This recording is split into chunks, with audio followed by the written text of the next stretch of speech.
Alors, Fanny Vérac, je me retourne vers vous cette fois-ci parce que je serais intéressé justement pour avoir votre regard sur ces enjeux, notamment de sobriété, parce que là, on vient d'avoir un propos qui porte en partie sur la sobriété, hein, et vous, vous êtes très attentive à ces enjeux de la sobriété. Il se trouve que ça vous amène à questionner quand même le besoin en lithium un peu différemment.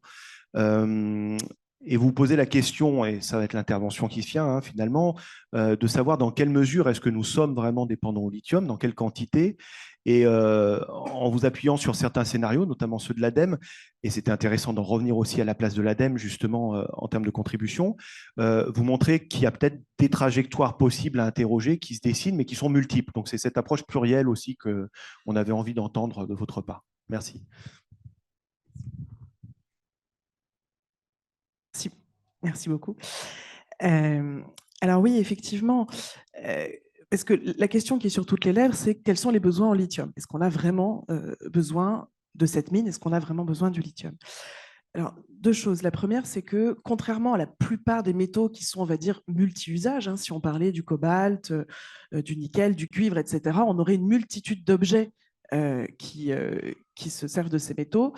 Le lithium, c'est vraiment 87% du lithium sert à faire des batteries et l'immense majorité de ces batteries sont pour des voitures électriques. Donc, questionner l'usage du lithium, c'est vraiment questionner la place de la voiture dans nos sociétés et la place de la mobilité, la voiture. La deuxième chose, c'est que donc tout dépend des usages et tout dépend de la trajectoire de transition qu'on choisit. Il se trouve que l'ADEME, et alors pour ceux qui ne connaîtraient pas, l'ADEME, ce ne sont pas des hippies. Hein. L'ADEME, c'est ce qu'on appelle un EPIC, c'est un établissement public à caractère industriel et commercial, c'est une instance gouvernementale qui travaille sur des sujets environnementaux.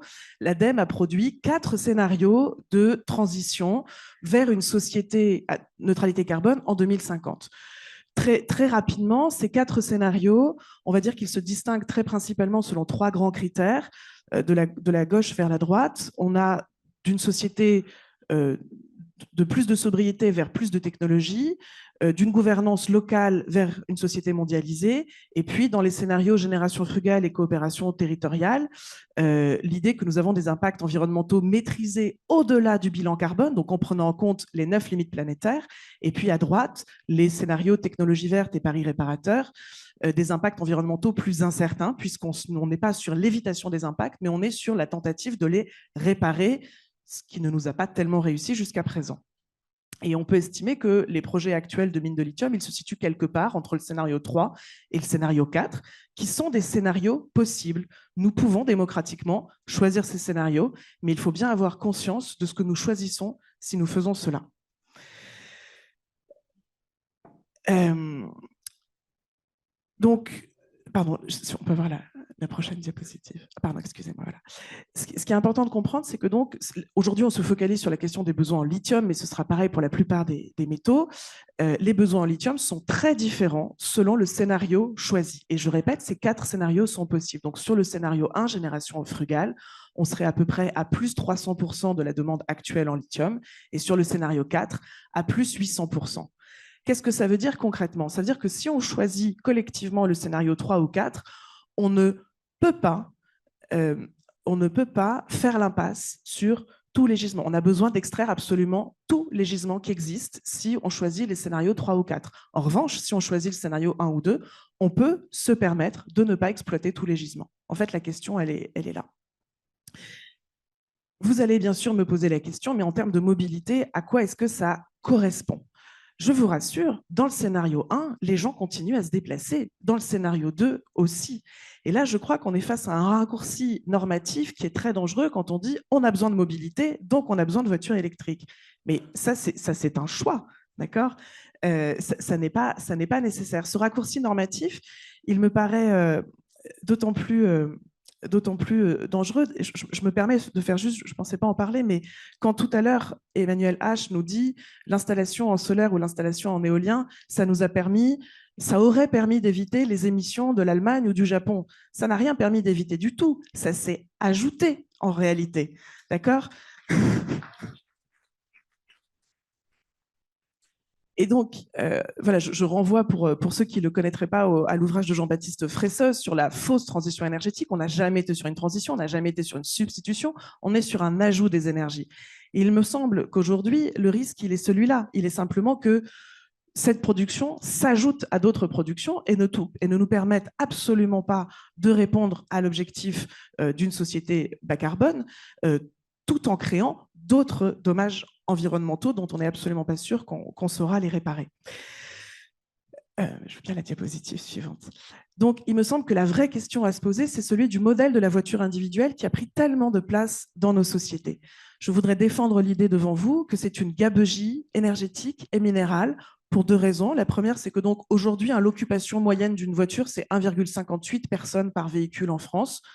On va dire en gros 100 kilos de personnes et de bagages, avec le poids moyen d'un Français.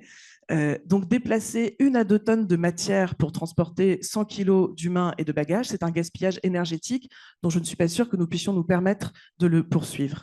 Par ailleurs, il y a la question de combien de temps on utilise ces voitures. Une voiture, en moyenne, on l'utilise 1 heure à 1 heure et demie par jour, si on prend l'ensemble du parc automobile, c'est-à-dire 5%. Donc, on fabrique des petits bijoux technologiques et on s'en sert 5% du temps.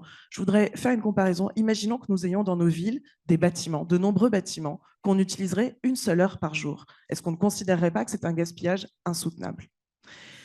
Il me semble donc que la sobriété, ça n'est pas juste quelque chose qui accompagne le levier technologique, mais ça doit être une condition de l'innovation technologique. Et ce sera ma dernière slide. La SNBC, la stratégie nationale bas carbone de la France, repose sur 5 leviers. Vous les avez ici. Là encore, on part de la sobriété pour arriver à la technologie. La question de l'électrification du parc automobile, elle agit donc sur le 4e levier, la consommation énergétique des véhicules. Et j'en profite pour répondre à monsieur, effectivement, des SUV électriques, c'est un non-sens absolu dans ce sens-là. Aujourd'hui, pardon. Aujourd'hui, on peut dire qu'on a tout un appareil réglementaire qui nous permet d'agir sur ce 4e levier de la consommation énergétique des véhicules. C'est ce que vous aviez cité tout à l'heure, l'interdiction de la commercialisation des véhicules thermiques en 2035. Je crois qu'ici, on a tous cette date en tête. En revanche, les autres leviers, malheureusement, sont aujourd'hui réduits à des vœux pieux en disant « ce serait bien que les Français fassent plus de covoiturage, ce serait bien qu'ils se déplacent davantage à vélo ». Mais en aucun cas, ces mesures ne sont opérationnalisées. Et donc, forcément, si on ne met de moyens réglementaires, opérationnels, industriels, financiers que sur le levier technologique, forcément, il n'y a que celui-là qui fonctionnera. Pour finir simplement, j'ai bien conscience que cela dépasse très largement le cadre du projet de mine de lithium à Échassières et la responsabilité d'Imerys, mais c'est donc au pouvoir public, à la puissance publique, de demander une conditionnalité de la relance minière en France et en Europe à des objectifs très ambitieux de sobriété.